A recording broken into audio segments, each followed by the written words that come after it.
The Articles of Confederation. The Articles of Confederation were drafted after gaining independence from Great Britain, and they were written by the members of the Continental Congress. Because they had no guidelines for government, the Articles of Confederation served that purpose. There were many strengths, but mostly weaknesses in the Articles of Confederation, which led to it later being replaced. It did outline the new rules for the Northwest Territory and help us in establishing a structure after our independence from Great Britain. However, it provided for a weak national government. Congress had no power. There was no common currency among the states. There was only one vote per state and no executive or judicial branches. We'll get into what each of those meant for America in a second. Which was not a weakness of the Articles of Confederation? Take a minute to read your answers and select one.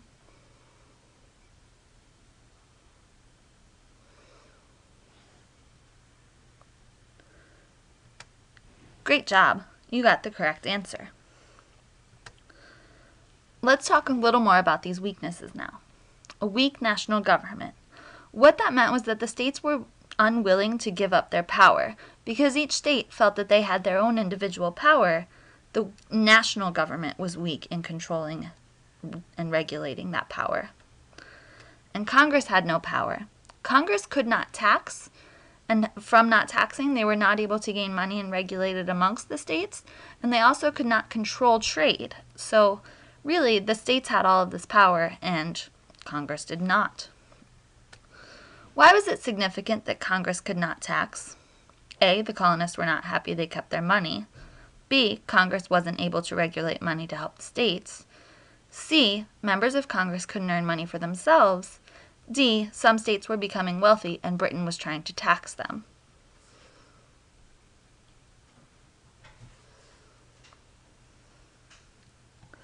B is the correct answer. Congress was unable to control things amongst the states. Another weakness of the Articles of Confederation is that it provided for no common currency.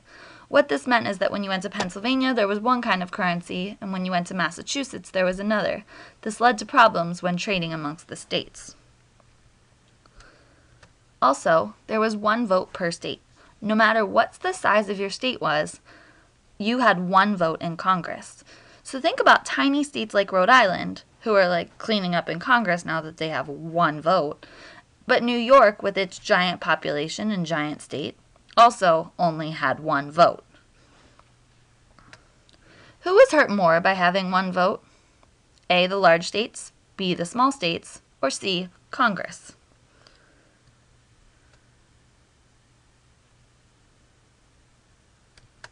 Correct, the large states were really hurt by this because they couldn't represent their population.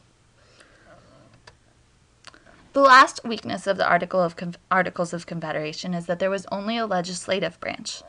What this meant is that there were no executive or judicial branches of the government, only the branch that made laws. So they could put anything into effect, but there was no system of checks and balances.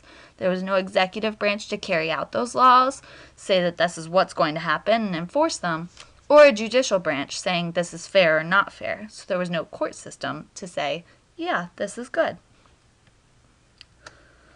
Which branch of government is designed to determine if laws are fair?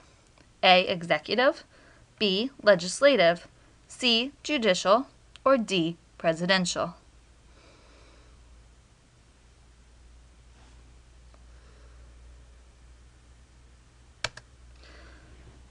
That is correct.